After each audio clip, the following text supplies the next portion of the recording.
challenge. A long time ago, there were two noted sculptors in Osaka. What's a sculptor? That's a person who carves things out of stone or clay, or maybe even carves out of wood. One of the sculptors was called Ryogaya Seishichi. The other was Kusabana Heishiro. The former, meaning the first guy, Ryogaya, always thought that he was much more skillful than the latter, the Kusabana. And the latter likewise also thought that he was by far the superior of the former. They frequently argued about whose works were better, but they eventually came to realize that they would get nowhere just by talking. And so one day, Heishiro called on Seishichi. Hi, Seishichi.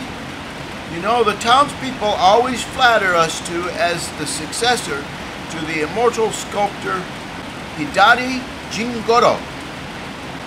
But they do not know which of us is better than the other.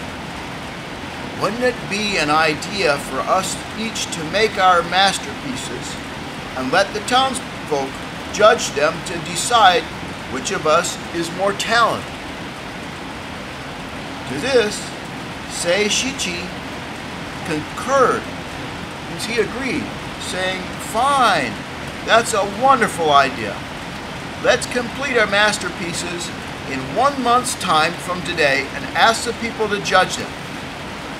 When the townspeople heard about this challenge by their most controversial sculptors, they hailed it as a great event and waited eagerly for the result.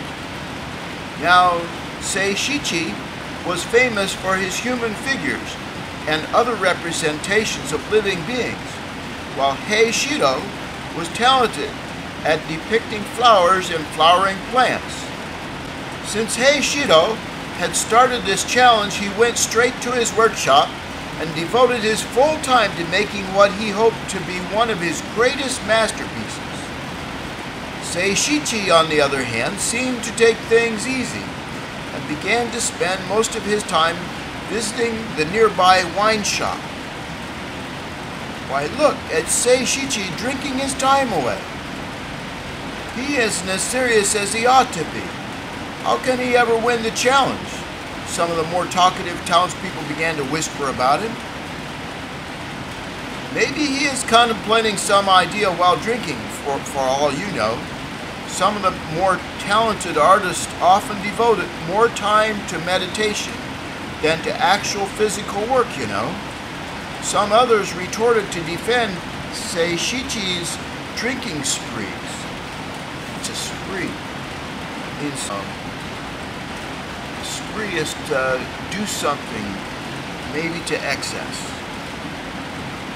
On the night before the day to present their masterpieces for public review, Seishichi finally went into his workshop to tend to his work. When it was completed well after midnight, Seishichi quietly stretched himself and muttered softly, "Yes, I guess this will do." When morning came, the townspeople gathered in great numbers at the public hall of the town. The works of the sculptors were displayed there for their appraisal, for their judgment. While the people were waiting in suppressed anticipation to see what the two sculptors would present, Heishiro appeared with his assistant carrying a box. Then he opened the box and took out a beautiful peony flower, which looked like a real blossom. Whoa! All kinds of praising explanations were heard from the people. Yes, it's an exquisite work. Exquisite means it's very beautiful. And nobody would believe it's an artificial piece, many of the townspeople said, praising it highly.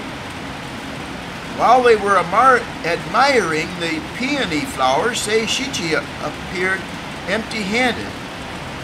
When he came in front of Heishiro's peony, he put his hand into the sleeve of his kimono and took out a small blackish object. He placed it beside the beautiful flower. What? A rat? Some of the onlookers shouted in amazement.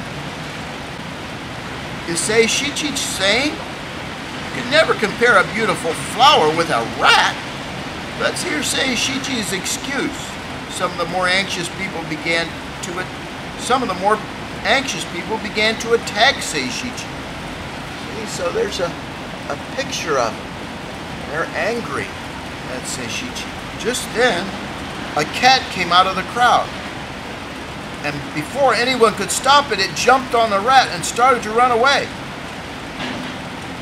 All the people were taken by surprise, and the cat scurried under the veranda with the rat in its mouth. After the cat had run away with the rat, one of the people loudly said, "The bout is won by Seishichi because his rat was mistaken for a real rat by the cat. If Seishichi's rat were not as real as that, the cat would have remained under the peony flower to rest," another townsman said. Heishiro conceded very reluctantly. While he was conceded, that means he gave up. He gave up very reluctantly. While he was about to leave the hall, some of the people saw the cat eating Seishichi's rat under the veranda. On closer examination, they saw that the rat was made from dried bonito, katsuobushi. When this was known by the people, they were mad. To make matters worse, it became known that Seishichi himself had set up the little trick with the rat cat.